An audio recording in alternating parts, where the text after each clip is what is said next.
Yeah, welcome back. Well, it was a busy weekend for the banks in most states in the country as they were in operations. Unlike the normal times, we saw banks open on Saturday and Sunday. This follows the directive of the regulator, the Central Bank of Nigeria, and some banks have already indicated that the CBN has released more old notes to deposit money banks as the Apex Bank steps up efforts to flood the economy with more cash after a prolonged cash crunch that has made life difficult for a whole lot of Nigerians. And here on Channels Television, we have been bringing you those reports, the pictures at ATMs, at banks, and some of our reporters have even shared their personal experience. Well, we do know that late last week, the NLC, they threatened to close down the economy, down tool and picket CBN offices following this cash crunch. And we don't know if that will still be holding, seeing that the CBN seems to have stepped up its game. But anyway, we know one of those who have been talking about this have been the Nigeria Employers Consultative Association. They've been talking about this cash crunch and some other burning issues in the economy. So we have the Director General, now Mr. Diwali Oyerinde, joining us. Good morning, Mr. Oyerinde. Thank you for your time this morning. Good morning. Thank you for having us. The last time we spoke to you, you were not in Nigeria. How was your trip back? Very well. Well, we thank God for a good outing at the ILO Governing Board meeting.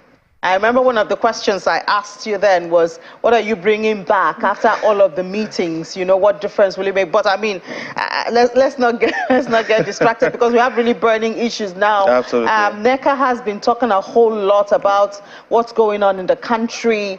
Obviously, because you're speaking from the perspective of employers and your employee who are affected directly by all of this. And top on the list is the last one you talked about was the proposed strike by NLC, and you seem not to be happy with that proposal. Well, for us, while the NLC has its mandate, has its prerogative, and one of those is the protection of workers. Workers' interest is paramount within the context of what the NLC will do.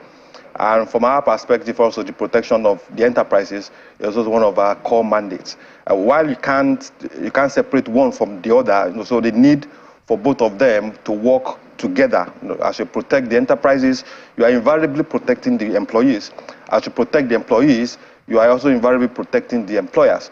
So for us, it's more like sounding a note of caution to say while the situation is bad, the economy is suffering from the actions of the CBN, we feel also that the strike at this point might also be a bit of counterproductive.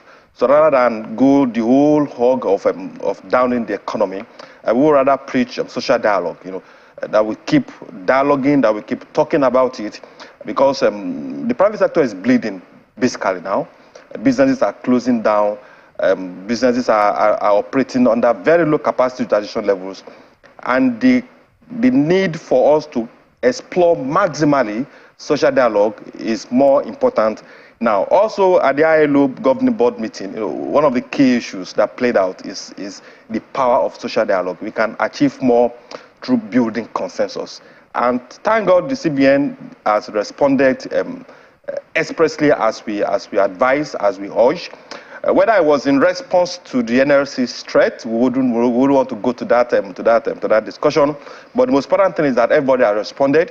NLC has made this call.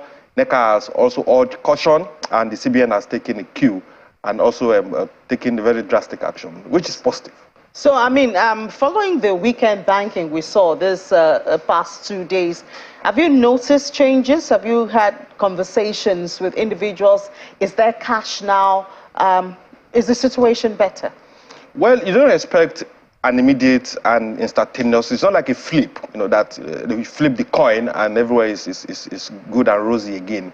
The process was transitory when everybody had to deposit their cash in the bank. There was a process.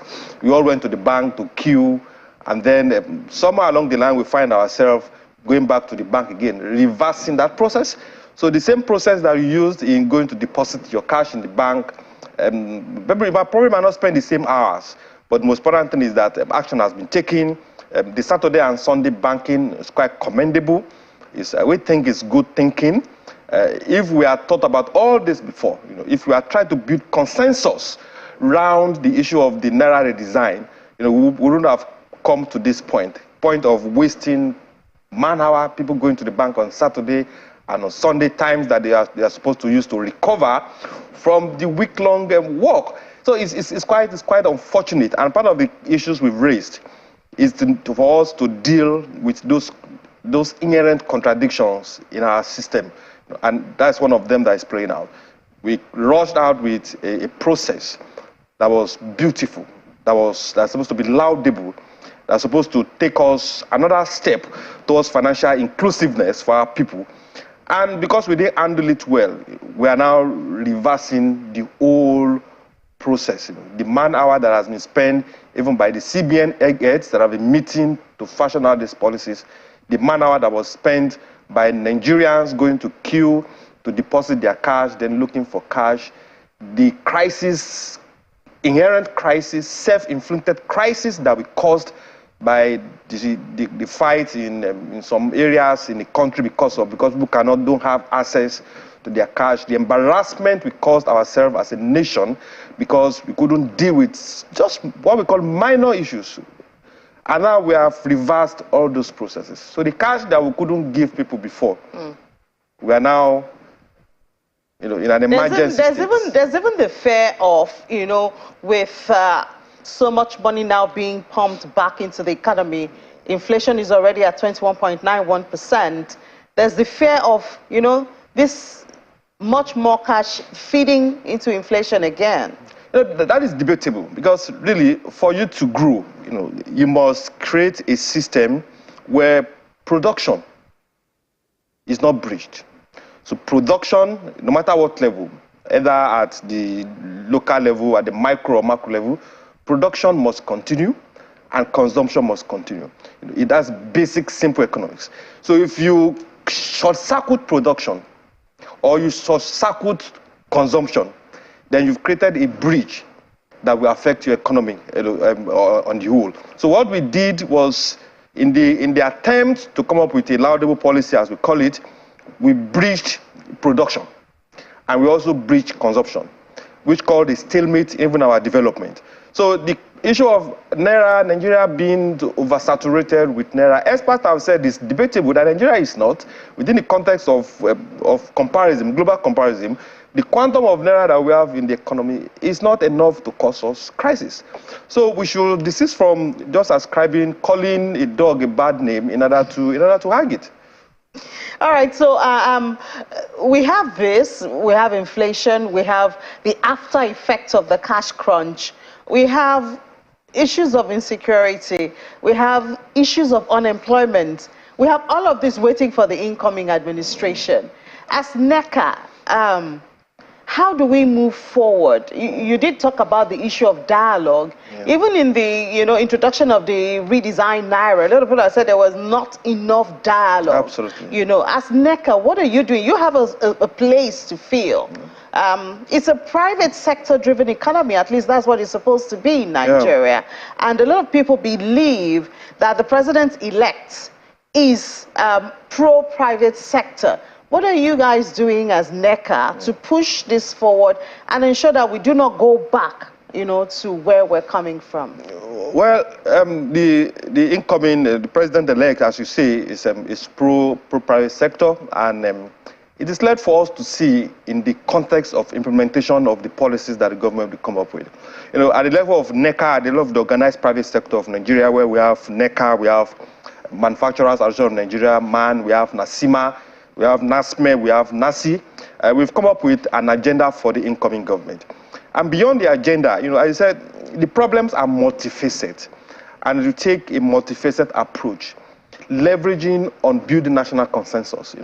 There are so many issues on ground, so many challenges. It will be unfortunate if the incoming government or personnel of the government feel they can resolve those issues by just coming up with policies. Whatever policy you come up with, you need to build a national consensus around that policy. You need to get the citizens around, you need to get the private sector behind those policies. Because whatever policy you create, those policies are not to operate in isolation. You are creating them for individuals, for businesses to operate. So it is advisable that when you're coming up with those policies, at the point of crafting those policies, at the point of implementing those policies, at the point of reviewing those policies, that you get the private sector involved in those policies. Because as I said, globally, for every 10 jobs, the private sector creates at least 8 of those jobs. So if you want to deal with the issue of unemployment, you want to deal with the issue of revenue shortages, you want to deal with the issue of foreign direct investment, your best ally is the private sector. So we've shared this communication with the incoming government, with their officers, and we'll continue to share our perspective on how to take Nigeria to the next level. The Nigerian project is our project. It's not really the government project. All Nigerians must line up, they must seek the concurrence of all Nigerians so that we can take ourselves out of this self-inflicted quagmire. So Nigeria is never, I don't think has ever been lack of policy, even good policies. But the issue has been implementation of it. Now, when you talk of national dialogue, national unity, it could sound vague, you know. What would be the practical steps you expect to see, you know, from the incoming administration, from the president-elect, you know, to give you assurance that, oh, this is more than what we used to have, which is always on paper. You know, we have the good policies on paper, we have the good ideas on paper, and we hardly see it, you know, materialize. What would be those practical steps? Is it sit down with members of MAN or NECA, talk about this, and then after this, we see you move? You know, what are those practical steps? I think first, let me. You mentioned national unity. You know, national unity is the cliche for politicians. So we'll drop the contents of national unity for them to play with.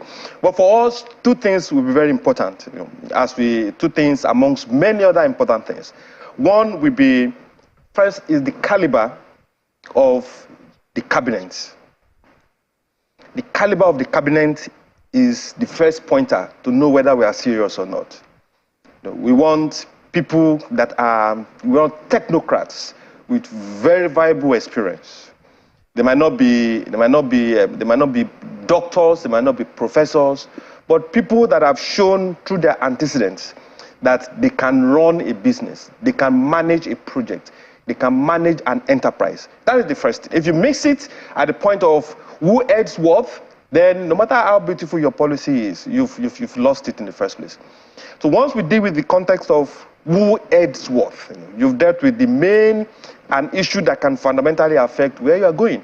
Then the second point will be now, let's now sit down, as we have urged severally, that whatever policy is coming up with, we are coming up with. I said the problems are multifaceted.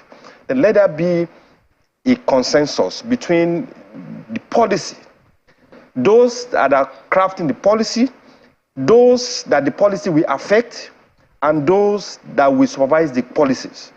If you create a consensus between them, or an alignment for a more appropriate word, then we have positioned ourselves not only to implement those policies, but to jointly, continually review those policies. When they are not working, then we can review. One of my mentors said, you know, it is better to be inconsistent than to persist in error. Over time, what we have seen is government policies, when they realize it's erroneous, it's not working, rather than be humble and let's reverse this policy, let's review it jointly.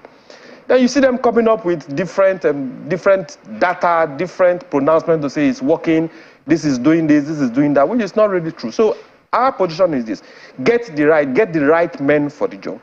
And we had the president-elect said it will be government of competence, not of national unity, which is probably a first place to start. Get competent people. We have them in Nigeria. We have them outside this Nigeria. Nigeria doing great and wonderful things outside this country. Why are they working there? And when they come into our system, they become handicapped. We must deal with that and then deal with the issue of building that consensus, that national consensus between all operatives of the government and then the private sector and then all other stakeholders in this economy. That is the direction I think we should go, amongst many other directions. Okay, these are the first steps that Nigeria Employers Consultative Association would like to see. Thank you so much, Director General Adewale Oyerinde, for your time this morning. Thank you.